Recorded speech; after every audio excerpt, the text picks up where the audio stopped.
Bismillahirrahmanirrahim. Assalamualaikum warahmatullahi wabarakatuh. Waalaikumsalam. Bismillahirrahmanirrahim. Alhamdulillahirabbil alamin. Wassalatu wassalamu ala asyrofil anbiya'i wal mursalin sayyidina wa maulana Muhammadin wa ala alihi wa ashabihi ajmain. Rabbi shrah li sadri wa yassir li amri wahlul 'uqdatam min lisani yafqahu qawli. Amma ba'du. Hadirin jamaah salat maghrib Masjid Jami' Al-Barakah, bapak-bapak yang senantiasa dirahmati Allah Subhanahu wa taala. Alhamdulillah, yang pertama mari kita kirimkan rasa syukur dan terima kasih kita kehadirat Allah Subhanahu wa taala, Allah Azza wa Jalla, karena sampai saat ini kita masih diberikan nikmat iman, nikmat Islam, nikmat kesehatan, sehingga kita bisa berkumpul di tempat yang penuh dengan keberkahan ini. Alhamdulillahirabbil alamin. Salawat dan salam tak lupa kita kirimkan kepada Nabi kita, Nabi Muhammad Sallallahu Alaihi Wasallam, yang telah mengarahkan umat manusia, yang telah membawa manusia dari zaman kegelapan menuju zaman yang terang benderang dengan cahaya Islam. Semoga kita semua tergolong sebagai umat beliau, sebagai pengikut beliau yang bisa mendapatkan syafaatul uzma pada hari kiamat kelak. Amin amin ya rabbal alamin. Hadirin yang dirahmati Allah Subhanahu wa taala, sebelum kita mulai, mari seperti biasa kita bacakan terlebih dahulu surat Al-Fatihah.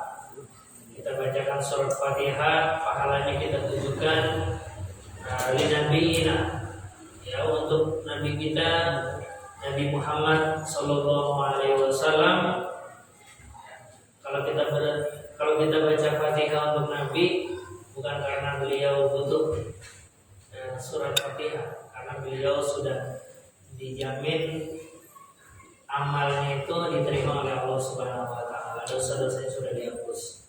Tapi kita baca Fatihah dengan tujuan bisa mendapatkan syafaat beliau. Nabi Muhammadin sallallahu alaihi wasallam wa alihi wa sahbihi ajma'in wa jami'il muslimin wal muslimat. Kemudian kita khususkan untuk kita semua, untuk jamaah Masjid Jami' Al-Barakah, untuk keluarga kita, baik yang sudah mendahului kita ataupun yang sudah tiada. Semoga Allah berikan yang terbaik untuk kita semua, senantiasa diberikan kesehatan. Ya, yang penting saat ini adalah kesehatan, karena belakangan ini musim sedang tidak menentu, ya, banyak sekali yang sakit.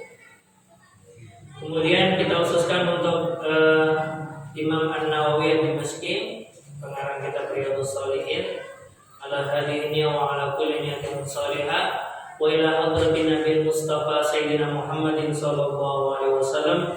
Al-Fatihah. A'udzu billahi minasy syaithanir rajim. Bismillahirrahmanirrahim. Alhamdulillahi rabbil alamin. Ar-Rahmanir Rahim. Maliki yaumiddin. Iyyaka na'budu wa iyyaka nasta'in. Ihdinas siratal mustaqim. Siratal ladzina an'amta 'alaihim ghairil maghdubi 'alaihim waladdallin. Amin. Bismillahirrahmanirrahim. Babu mulatafatil yatimi wa sa'irid dha'afati wal ihsani ilaihim wa khafdil janahi lahu. Ini masih kelanjutan bab kemarin, bab tentang keutamaan berbuat baik kepada anak-anak yatim, kepada orang-orang yang lemah, kepada orang-orang yang dilemahkan. Orang yang dilemahkan maksudnya itu ya dia dilemahkan oleh keadaan.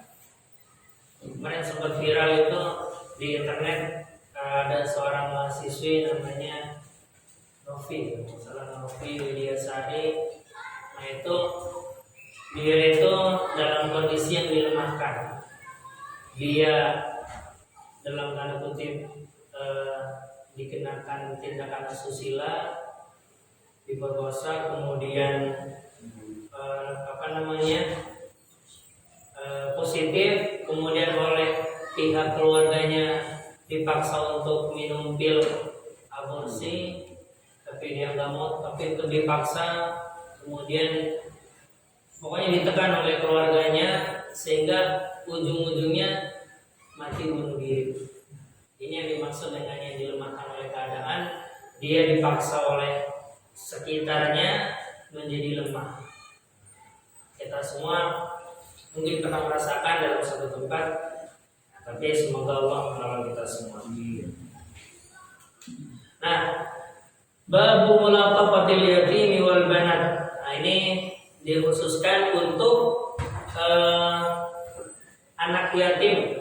Ya, nanti ada hadis-hadis ataupun ayat-ayat yang terkait dengan keutamaan menyantuni atau mengasihi anak yatim. Qala Allah Ta'ala, Bismillahirrahmanirrahim, fa ammal yatima fala taqhar wa ammas sa'ila fala tanhar. Terhadap anak yatim janganlah kamu paksakan, dan terhadap para pengemis janganlah kamu bentak. Ya, jadi kalau ada anak yatim, ya santuni dia, jangan sampai dipaksa untuk melakukan hal-hal yang memberatkan bagi dirinya. Kemudian bagi pengemis, fala tanhar. Kalau ada pengemis yang datang, kalau memang kita nggak ada uang, ya kita bilang maaf belum ada uang. Ya. Ataupun mungkin pengamen juga kita bilang maaf. Jangan sampai kita membentaknya atau mengusirnya dengan cara yang kasar. Ya. Wa qala ta'ala, Bismillahirrahmanirrahim, ara'aital ladzi yukadzibu bid-din fadzalika alladzi yadhurrul yatim. Nah, ini surat yang mungkin sudah kita hafal semua. Tahukah engkau, hai Muhammad, siapakah yang tergolong sebagai yukadzibu bid-din, orang yang mendustai agama? Siapakah yang mendustai agama, wahai Nabi Muhammad, tahukah engkau? Fadzalika alladzi yadhurrul yatim, yaitu orang yang menelantarkan anak yatim. Wala yahuddu ala ta'amil miskin, dan dia tidak mau atau tidak menganjurkan untuk memberi makan orang-orang miskin. Ya. Jadi pertama tadi dia tidak menyantuni anak yatim, dalam artian tidak menyantuni, tidak berbuat baik kepada anak yatim tersebut. Ya, minimal kalau kita nggak bisa ngasih dia uang, minimal jangan berbuat buruk kepadanya. Wala yuhaddu ala ta'amil miskin. Juga kita termasuk yang mendustai agama itu, dia tidak mau atau tidak suka untuk memberi makan kepada orang yang miskin. Ya, lagi-lagi kalau kita tidak bisa memberi makan orang-orang miskin, minimal kita ada niat pengen memberikan kepada mereka makanan. Meskipun kita belum kesampaian, minimal kita senang gitu. Kalau melihat ada orang yang ngasih orang miskin, minimal kita senang. Nah, itu yang disebut dengan orang yang baik. Sementara kalau dia tidak senang, itu dia termasuk yukadzibu bid-din. Kemudian lanjutan ayat ini, fawailul lil musallin, maka celakalah orang yang sholat. Di sini kalau dipotong satu ayat doang, fawailul lil musallin, maka celakalah orang-orang yang sholat.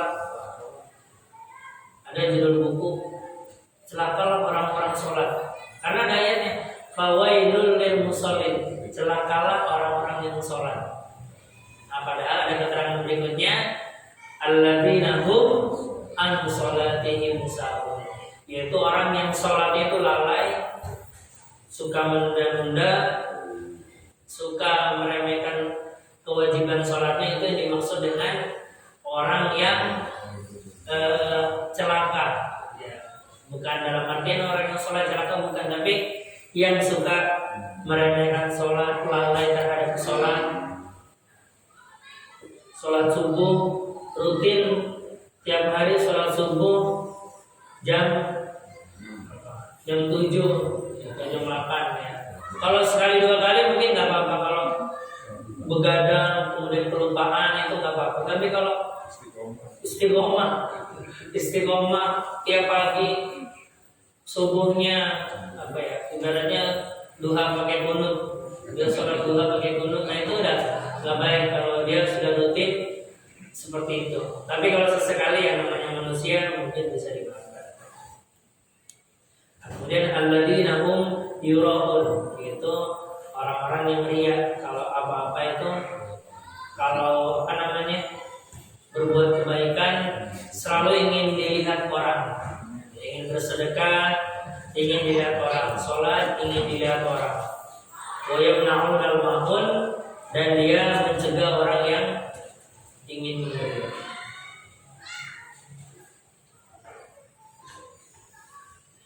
Bismillahirrahmanirrahim. Kita langsung baca hadisnya. An Sahl bin Sa'd radhiyallahu anhu qala Rasulullah sallallahu alaihi wasallam, ana wa kafilul yatimi fil jannati hakada, wa asyara bis sababati al-wusta wa farraja bainahuma, rawahu Bukhari. Kata Nabi Muhammad, saya dan orang yang mengurus anak yatim, nanti di surga seperti ini. Saya dan orang yang mengurus anak yatim, dia jadi pengasuhnya anak yatim, entah itu dia mengurusnya di rumah sendiri atau dia sampai bikin pondok isinya khusus anak-anak yatim gratis. Nah, kata Nabi, saya dan orang yang mengurus anak yatim nanti di surga seperti ini, seperti jari telunjuk dan jari tengah, kemudian direnggangkan. Nah, ini ulama menafsirkan maksud direnggangkan itu antara Nabi dengan pengurus anak yatim dekat tapi tidak sama. Ya. Makomnya Nabi, derajatnya Nabi jelas sangat tinggi sekali. Sedangkan makomnya atau letaknya orang yang mengurus anak yatim dekat dengan Nabi, tapi tidak sebanding dengan Nabi. Intinya sama-sama di surga bersama Nabi Muhammad SAW. Ya, ini, nah ulama menjelaskan kafilul yatim yang disebut dengan pengasuh anak yatim itu adalah al-qaimu bi umurihi, yaitu yang mengurus urusan-urusan anak yatim tersebut. Dia dikasih makan, kemudian disekolahkan, diajak jalan-jalan, pokoknya dia mengurus anak yatim tersebut sebagaimana dia mengurus anaknya sendiri. Ya. Ini banyak kita jumpai yayasan-yayasan yang khusus menampung anak-anak yatim itu banyak. Ya, di Indonesia khususnya di Tangsel itu banyak sekali. Yang saya ketahui mungkin seperti di pesantren Al-Hanif di daerah Tajur, ya, kemudian ada pesantren Amanatul Huda, itu khusus anak yatim. Banyak pesantren-pesantren lain yang khusus mengurus anak yatim. Nah, ini yang dimaksud oleh Nabi Muhammad SAW. Nah, pertanyaannya, mengapa beliau seperti ini? Kenapa beliau kok ke orang yang mengurus anak yatim begitu besar pahalanya? Ya. Salah satunya adalah karena beliau sendiri adalah anak yatim. Ya. Nabi Muhammad ditinggalkan oleh ayahnya ketika kapan? Sejak dalam kandungan. Ya. Jadi kalau dibilang Nabi Muhammad gimana sejarahnya, ya beliau adalah seorang anak yatim. Ya. Ibunya melahirkan Ibu Siti Aminah. Ibu Aminah melahirkan Nabi Muhammad ketika itu atau di rumah sakit atau di mana dulu. Nah, itu Nabi Muhammad dilahirkan, sedangkan ketika itu ayahnya sudah nggak ada. Ya. Ayahnya Abdullah bin Abdul Muthalib sudah tidak ada bersama beliau. Jadi bisa dibayangkan Nabi Muhammad itu sudah sedih sejak awal kali dilahirkan. Ayahnya sudah tiada, kemudian ibunya meninggal pada umur 7 ya? Umur 6 tahun. Umur 6 tahun, kemudian menyusul saudaranya dan lain sebagainya. Ya. Nah inilah mengapa Nabi Muhammad memuliakan, Allah memuliakan orang yang mengurus anak yatim, karena beliau tahu orang anak yatim itu sangat perlu untuk diasuh, sangat perlu untuk diberikan kasih sayang. Hadirin yang dirahmati Allah Subhanahu wa taala. Kemudian di hadis berikutnya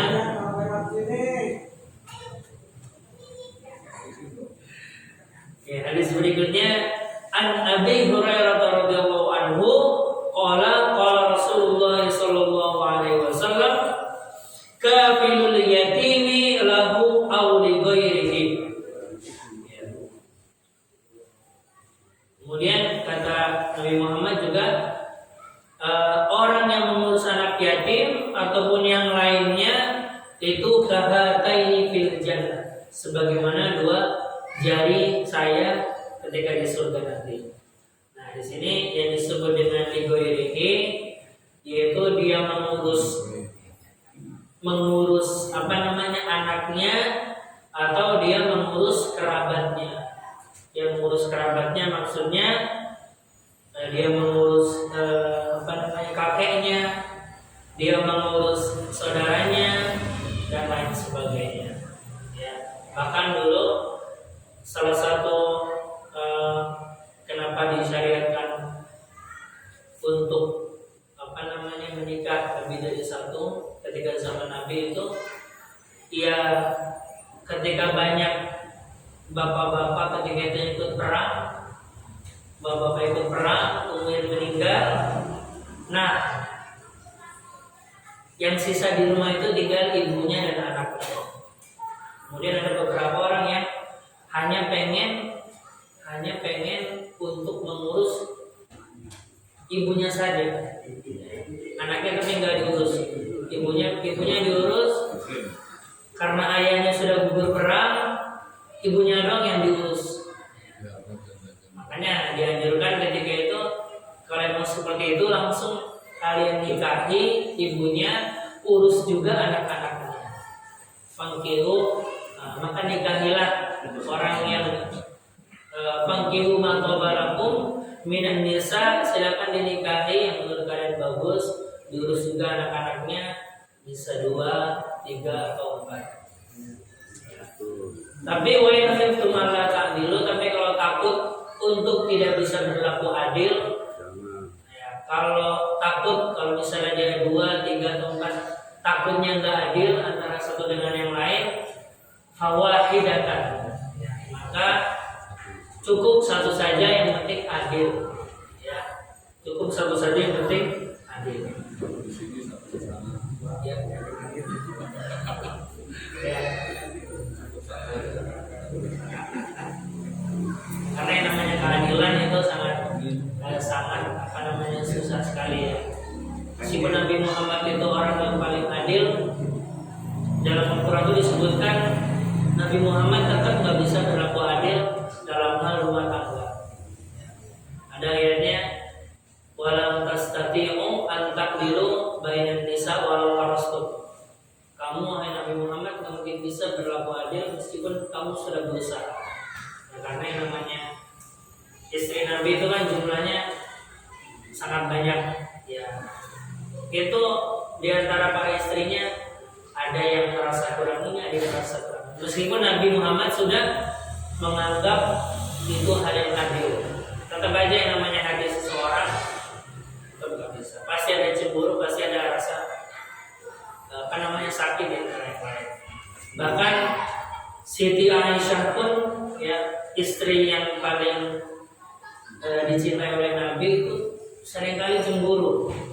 Seringkali cemburu, wahai Nabi Muhammad, kenapa sih engkau selalu menyebut nama Khadijah? Padahal Khadijah itu sudah nggak ada. Kenapa kamu selalu menyebut nama-nama Khadijah? Nah, ini salah satu yang dikeluhkan oleh Sayyidah Aisyah. Kenapa engkau selalu menyebut Khadijah? Padahal Khadijah sudah tidak ada. Nah, setelah beliau bisa cemburu, apalagi istri-istri yang lain. Wajar saja cemburu karena Khadijah ini, ibu Khadijah adalah pertama dia istri yang pertama Rasulullah yang yang menemani beliau ketika masa-masa sulit. Ketika masa Nabi Muhammad jadi orang miskin, kemudian ketika diserang oleh orang-orang musyrik, itu yang menemani pertama kali adalah Siti Khadijah. Makanya beliau sangat terkenang dengan istri yang pertama, istri Khadijah. Dan Nabi Muhammad tidak melakukan poligami sampai Khadijah meninggal. Dari sejak pertama kali menikah dengan Khadijah sampai Khadijah wafat, Rasulullah tidak menikah dengan yang lain. Baru Khadijah wafat, Rasulullah menikah dengan beberapa perempuan. Itu pun menurut keterangan ulama, yang dinikahi oleh Nabi itu pasti ada maksudnya. Karena Nabi itu ingin menyatukan kelompok yang sedang berantem. Nabi Muhammad mengambil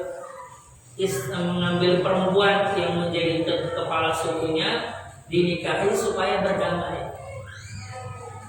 Kalau dilihat istri-istri Nabi itu, meskipun jumlahnya sampai 9 bahkan lebih, itu rata-rata umurnya sudah tidak muda lagi.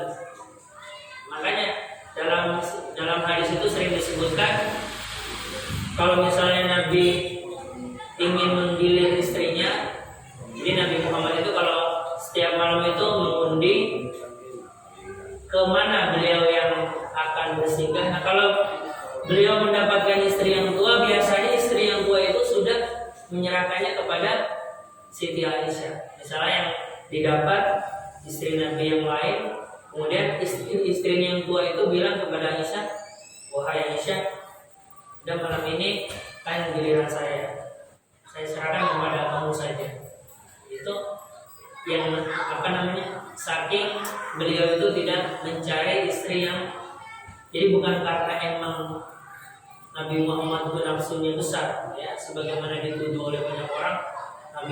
Nabi kalian ini nabi yang nafsunya besar, sehingga padahal Nabi Muhammad itu menikah rata-rata yang dinikahi orang-orang yang sudah tua, yang sudah tidak ada keperluan untuk menikmati hubungan seksual.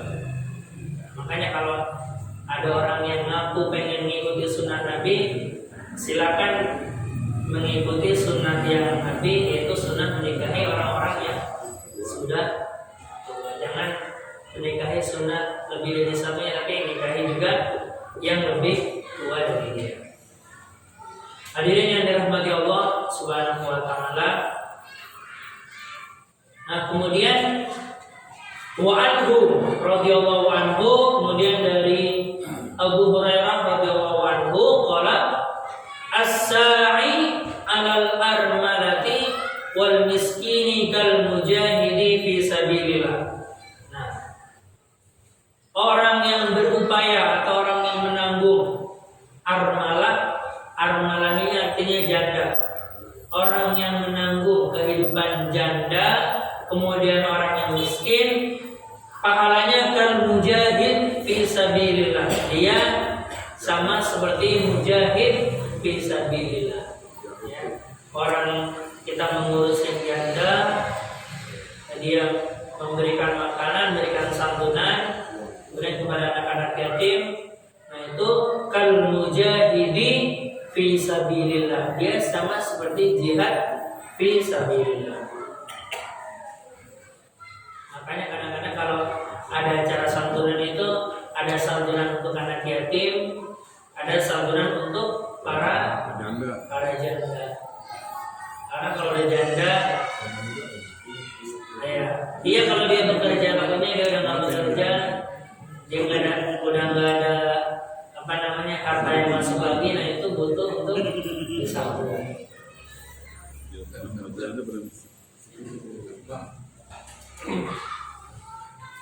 Man 'ala jariyataini hatta tablugha ja'a yaumil qiyamah ana wa huwa kahataini. Nah, begitu pun kata Nabi, kalau orang yang bisa menghidupi dua orang sampai dia dewasa, jadi ada anak kecil, kemudian kita adopsi, kita ambil, kita urus sampai dia dewasa, sampai dia bisa sekolah. Nah, kata Nabi Muhammad, ana wa huwa kahataini, saya dan orang yang mengurus anak tersebut seperti ini di surga, seperti jari tengah dan jari telunjuk, saking dekatnya.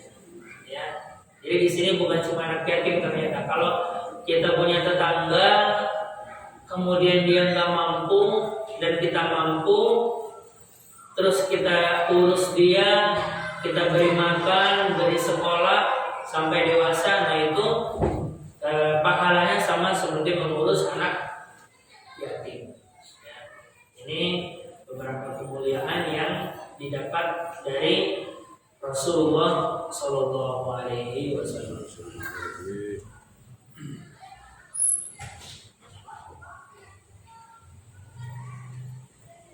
Hadirin dalam Allah Subhanahu Wa Taala. Hadis berikutnya, wa an Aisyah radhiyallahu anha qalat. Nah ini ada cerita dari Aisyah radhiyallahu anha. Aisyah radhiyallahu anhuma, ya. Kalau radhiyallahu anha, semoga Allah meridhoinya, itu hanya untuk dia sendiri. Tapi kalau radhiyallahu anhuma, semoga Allah meridhoi keduanya. Ini untuk sahabat yang dia dan ayahnya menjadi sahabat Nabi Muhammad SAW. Siapa ayahnya Aisyah? Yaitu Abu Bakar. Qalat, kata Nabi, kata Sayyidah Aisyah, suatu ketika dakhalat alayya imra'atun. Suatu ketika datang Aisyah Sayyidah Aisyah sedang nyantai-nyantai dalam rumah. Tiba-tiba ada perempuan yang masuk ke dalam rumahnya. Rumah dia bersama Nabi. Ma'aha ibnatani. Ada perempuan yang masuk gendong dua anaknya. Kemudian dia minta kepada Aisyah, minta untuk diberikan makanan. Ternyata kata Aisyah, saya nggak punya sesuatu apapun kecuali 2 kurma. Jadi ada orang masuk, ada 2 orang masuk, ada perempuan masuk bawa 2 anak, minta makanan. Ternyata Aisyah yang punyanya, yang dimilikinya hanya 1 buah kurma saja. Kemudian kurma tersebut diberikan kepada ibu-ibu tersebut. Ini ibu, saya kasih kurma ini, saya punyanya hanya ini, silakan ibu makan. Nah, tapi yang dilakukan oleh ibu tersebut adalah faqasamatha, kemudian 1 kurma itu malah dibagi menjadi 2, kemudian dikasih ke 2 anaknya yang belum makan tersebut. Bawa 2 anak, ibaratnya kalau di sini kita ngasih 1 roti, ya, kemudian sama ibunya malah nggak dimakan. Rotinya itu dibelah 2, dikasih ke anak yang A, dikasih ke anak yang B. Kemudian habis itu keluar perempuan tersebut, Nabi masuk, kemudian Aisyah cerita, wahai Nabi, wahai suamiku, ini tadi ada orang yang minta-minta kepadaku, tapi saya hanya ngasih satu kurma itu dibagi dua oleh dia. Nah, ini kata Nabi, nah kalau ada orang yang diuji seperti ini, dia ada orang yang meminta seperti ini, kemudian kita berlaku baik kepada orang tersebut. Kalau ada orang yang minta-minta, kemudian kita berbuat baik kepada orang tersebut, lahu sitran minan nar, dia akan mendapatkan pembatas dari api neraka. Kalau kita berbuat baik kepada orang yang meminta-minta, itu kita akan diselamatkan dari api neraka. Ya, kalau ada pengemis datang kepada kita, kasih apa yang kita punya. Ya, meskipun kadang kita curiga, ya kadang-kadang kita curiga, wah ini jangan-jangan orang ini apa ya? Kan ada istilahnya, pernah itu kejadian di daerah sekitar UIN, anak-anak kecil meminta-minta. Ternyata ketika diusut lebih lanjut, ternyata ada yang ada yang ngurus.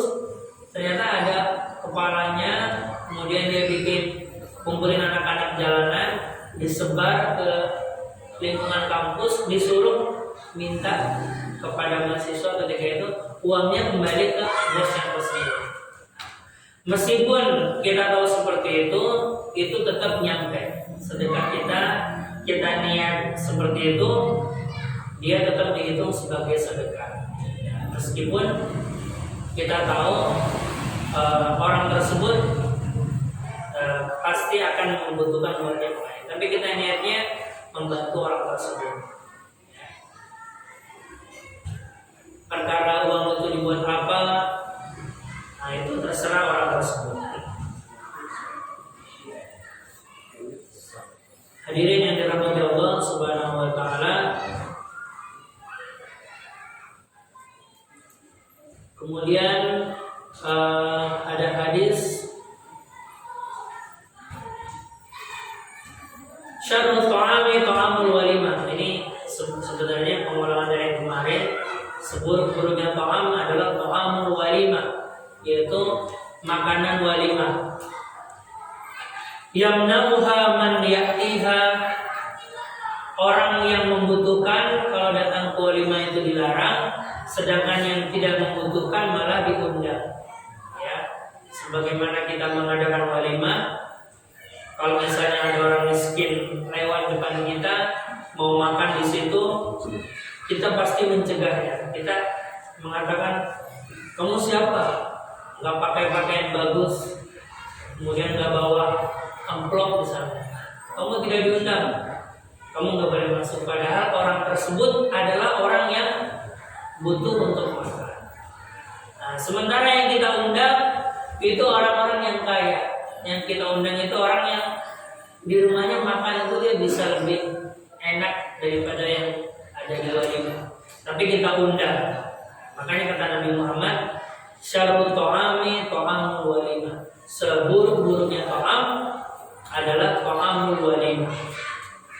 Tapi tetap saja kata Nabi Muhammad, kalau kita diundang untuk walimah, fal yujib, maka kita harus mendatangi walimah tersebut, karena itu sifatnya adalah undangan.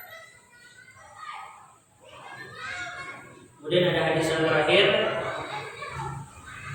Hadis yang terakhir di sini ada hadis dari Mus'ab bin Sa'ad.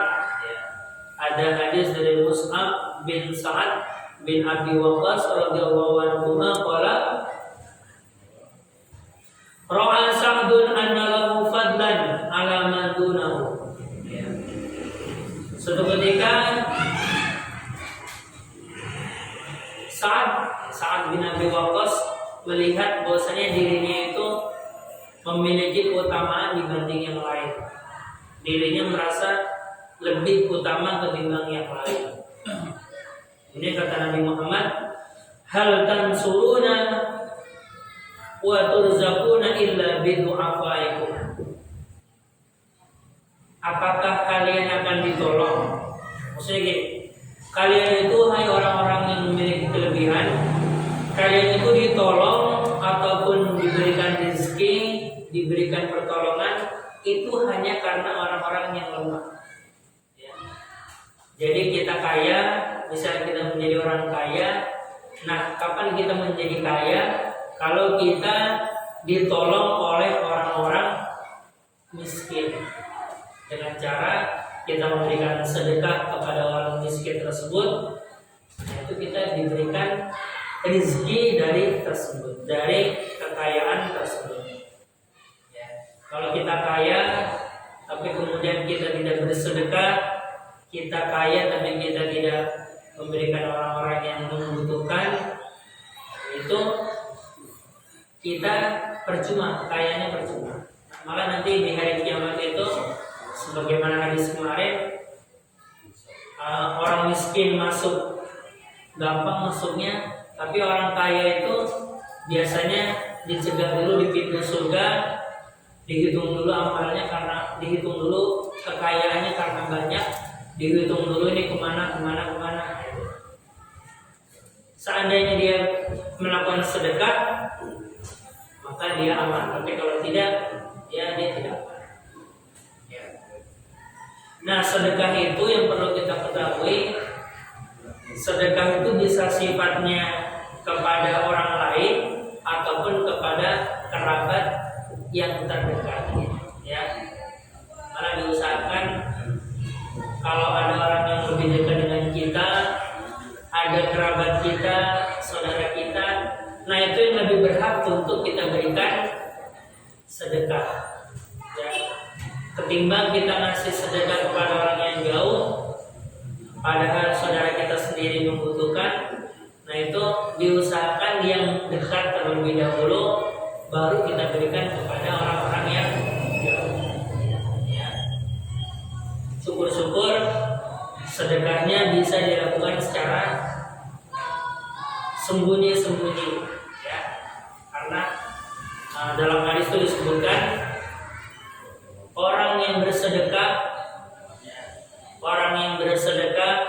kemudian tidak diketahui oleh orang lain, nah itu termasuk 7 golongan yang mendapat perlindungan dari Allah Subhanahu wa taala.